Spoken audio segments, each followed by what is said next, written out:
नमस्कार, AB star news देख रहे हैं आप और देश लाइव में मैं हूं आपके साथ सोहन सिंह। देश लाइव में बात करेंगे देश दुनिया की तमाम अहम खबरों की। शुरुआत करेंगे अफगानिस्तान की खबर के साथ। दरअसल अफगानिस्तान की राजधानी काबुल में बम धमाके की खबर सामने आई है। आपको बता दें कि सीरियल ब्लास्ट हुआ है। काबुल शहर के पुलिस जिले 10 में मंगलवार को सैन्य अस्पताल के पास 2 बम धमाके हुए, जिसमें 19 लोगों की मौत की खबर है, जबकि 50 लोगों के घायल होने की भी खबर सामने आ रही है। विस्फोट होने के बाद मौके पर पहुंचे सुरक्षा बलों ने सभी घायलों को उपचार के लिए अस्पताल में भर्ती करवा दिया है। मिली जानकारी के मुताबिक पहला धमाका 400 बेड वाले सरदार मोहम्मद दाऊद खान अस्पताल के सामने हुआ, जबकि दूसरा धमाका भी अस्पताल के पास के इलाके में ही हुआ है। अफगानिस्तान के एक न्यूज एजेंसी ने इस धमाके की जानकारी दी। न्यूज एजेंसी के मुताबिक बम धमाके के बाद काफी देर तक गोलीबारी की गई है। वहीं कई चश्मदीदों ने भी काबुल में भारी गोलीबारी की आवाज सुनी है। हालांकि अफगानिस्तान में धमाके की घटना आम है। यहां पहले भी धमाके होते रहे हैं। जब से अफगानिस्तान में तालिबान का शासन आया है, तब से यहां की स्थिति और भी खराब हो गई है। तालिबान के कब्जे के बाद अफगानिस्तान में इस्लामिक स्टेट खुरासन ने अफगानिस्तान पर मस्जिदों और अन्य ठिकानों पर हमला किया था।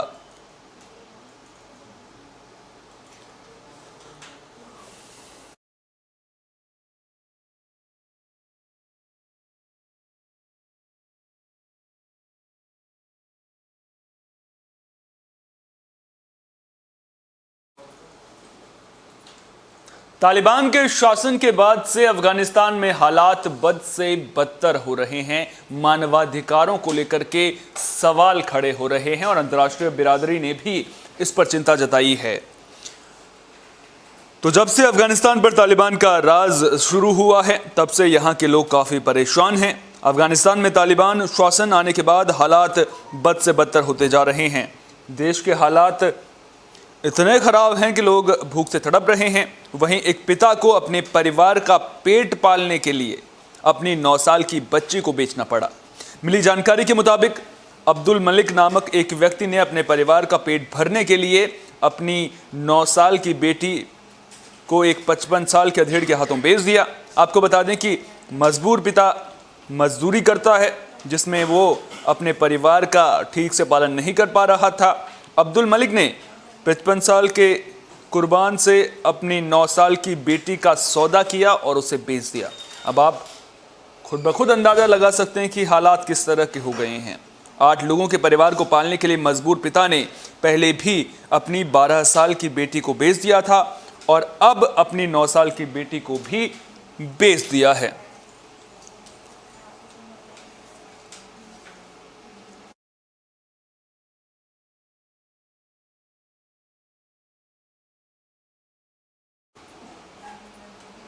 मुंबई में ड्रग मामले को लेकर के सियासी खींचतान लगातार जारी है। आरोप प्रत्यारोप का सिलसिला थमने का नाम नहीं ले रहा है। आर्यन खान की रिहाई के बाद भी यह मामला थमने का नाम नहीं ले रहा है। महाराष्ट्र के मंत्री नवाब मलिक ने प्रेस कॉन्फ्रेंस के दौरान महाराष्ट्र के पूर्व सीएम और बीजेपी के वरिष्ठ नेता देवेंद्र फडणवीस पर हमला बोला। नवाब मलिक ने कहा कि मैंने कोई भी आरोप हवा में नहीं लगाया है। देवेंद्र फडणवीस और समीर वानखेड़े करीबी हैं। वानखेड़े ड्रग्स का खेल खेलकर करोड़ों की उगाही करता है। उनके बाकी के अधिकारी को देखिए, जो केवल 700 से लेकर 1000 रुपए की शर्ट पहनते हैं, लेकिन वानखेड़े 70,000 की शर्ट पहनते हैं। वानखेड़े रोज नई शर्ट बदल कर आते हैं। उन्होंने तो पीएम मोदी को भी पीछे छोड़ दिया है। इतना ही नहीं, वानखेड़े 2 लाख के जूते और 25 लाख की घड़ी पहनते हैं। एक सामान्य अधिकारी के पास इतना सब कुछ कहां से आया है?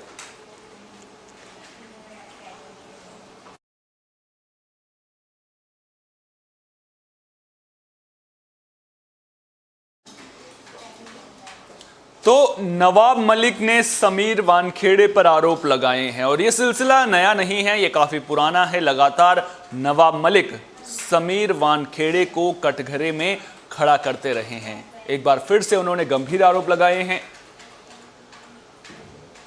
तो एनसीबी अधिकारी समीर वानखेड़े और महाराष्ट्र के नेता नवाब मलिक के बीच छिड़ी ये लड़ाई खत्म होने का नाम नहीं ले रही है। इस लड़ाई के दौरान दोनों एक दूसरे पर हमला करते हुए नजर आ रहे हैं।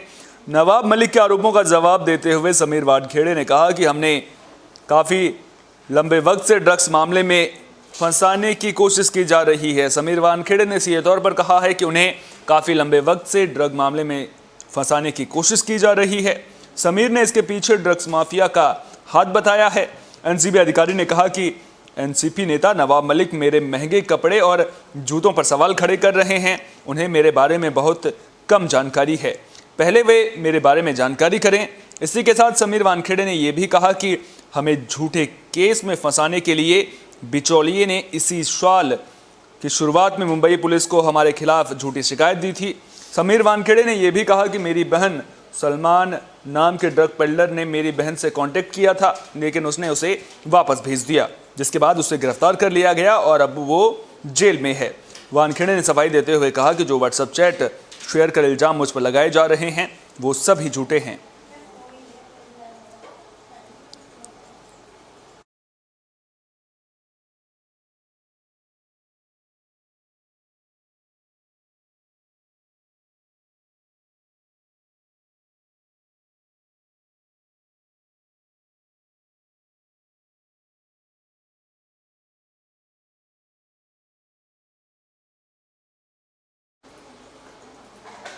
महाराष्ट्र में इनकम टैक्स विभाग की बड़ी कार्रवाई देखने को मिली है। दरअसल इनकम टैक्स विभाग ने अजीत पवार के घर पर छापेमारी की है।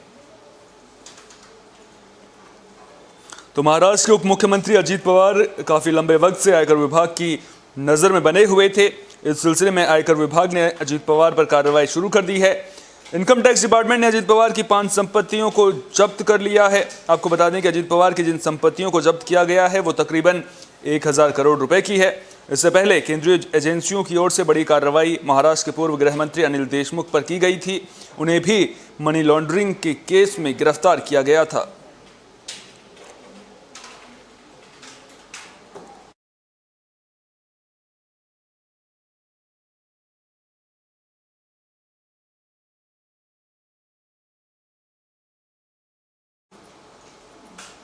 नोएडा पुलिस को बड़ी कामयाबी मिली है। पुलिस ने सॉल्वर गैंग का पर्दाफाश कर दिया है। दरअसल इस गैंग के सदस्य लोगों से पैसे लेते थे और फिर नकली परीक्षार्थियों को परीक्षा में बिठाते थे।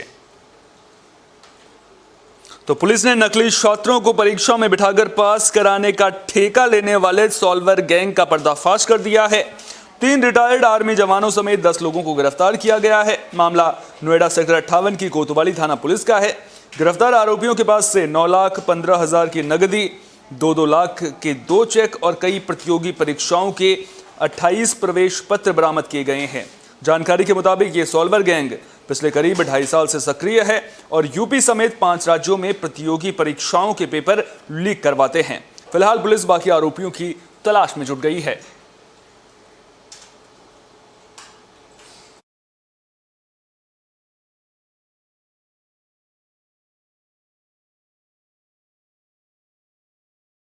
यानी 2 तरह से काम करते थे ये।